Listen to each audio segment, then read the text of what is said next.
ഇന്ന് ലോക മാതൃദിനമാണ്. സ്വന്തം കുഞ്ഞിനെ കണ്ണിലെ കൃഷ്ണമണിയോളം സ്നേഹിക്കുന്ന അമ്മമാരുടെ കഥകൾ നമ്മൾ ഒരുപാട് കേട്ടിട്ടുണ്ട്. എന്നാൽ കാലം മാറിയപ്പോൾ മക്കളെ കൊല്ലുന്ന അമ്മമാരുടെ കഥകളും നമ്മൾ കേട്ടു തുടങ്ങി. ഈ സാഹചര്യത്തിലാണ് വീണ്ടും പോസ്റ്റ്മോർട്ടം ഡിപ്രഷൻ ചർച്ചയാകുന്നത്.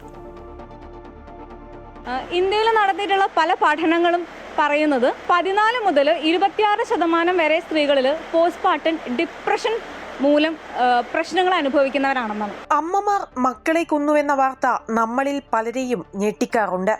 എങ്ങനെയാണ് അമ്മമാർക്ക് മക്കളെ കൊല്ലാൻ സാധിക്കുകയെന്ന് ഞെട്ടലോടെ പലരും ചോദിക്കാറുമുണ്ട്. ഈ സാഹചര്യത്തിലാണ് ഗർഭാവസ്ഥയിലുണ്ടാകുന്ന ഡിപ്രഷനെ കുറിച്ച് കൂടുതൽ ചർച്ചയുണ്ടാവേണ്ടതിന്റെ ആവശ്യകത ഉയരുന്നത്. സ്ത്രീക്ക് പലപ്പോഴും ഇതിന്റെ ബുദ്ധിമുട്ടുകൾ അനുഭവിക്കുന്ന സമയത്ത് ഇതെല്ലാം ഗർഭിണി ആയതിന്റെ സ്വാഭാവികമായിട്ടുള്ള മാറ്റങ്ങളാണ് എന്ന് പറഞ്ഞ് പലപ്പോഴും വീട്ടുകാരും ഈവൻ ആരോഗ്യ പ്രവർത്തകർ പോലും നിസ്സാരവൽക്കരിക്കുകയാണ് ചെയ്യുന്നത്. അതുകൊണ്ട് തന്നെ അവർക്ക് ആദ്യം തന്നെ അസുഖം തുടങ്ങുന്ന സമയത്ത് അവർക്ക് പലപ്പോഴും കൃത്യമായിട്ടുള്ള പരിചരണം ലഭിക്കുന്നില്ല. അതുകൊണ്ടാണ് ഇതിൻ്റെ മൂർധന്യാവസ്ഥയിലേക്ക് പോകുന്നതും ആത്മഹത്യ ചെയ്യുന്നതും അതേപോലെ തന്നെ കുഞ്ഞുങ്ങളെ കൊല്ലുന്ന അവസ്ഥയിലേക്ക് പോകുന്നതും. പരിഗണിക്കപ്പെടാത്തതാണ് ഗർഭാവസ്ഥയിലുള്ളവരുടെയും അമ്മമാരുടെയും ഡിപ്രഷന്റെ പ്രധാന കാരണം. ആരോഗ്യ പ്രവർത്തകർക്ക് പോലും കൃത്യമായ പരിശീലനം ലഭിക്കാത്തതും രോഗം കൃത്യമായി കണ്ടുപിടിക്കാത്തതിനാലും രോഗം സങ്കീർണമാകുന്നു. തൽഫലമായി അമ്മമാർ ആത്മഹത്യ ചെയ്യുകയോ കുഞ്ഞുങ്ങളെ കൊല്ലുകയോ ചെയ്യുന്നു.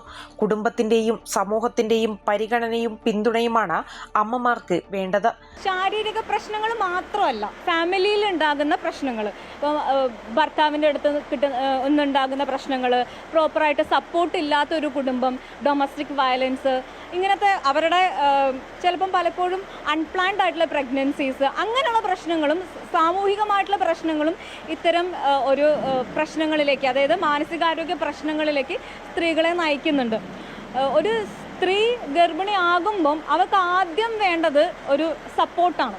വിവിധ പഠനങ്ങളുടെ ഭാഗമായി അമ്മമാരുടെ മാനസികാരോഗ്യത്തിനായി കോഴിക്കോട് മെഡിക്കൽ കോളേജിൽ അമ്മ മനസ്സ് എന്ന പേരിൽ പദ്ധതി നിലവിൽ വന്നിട്ടുണ്ട്.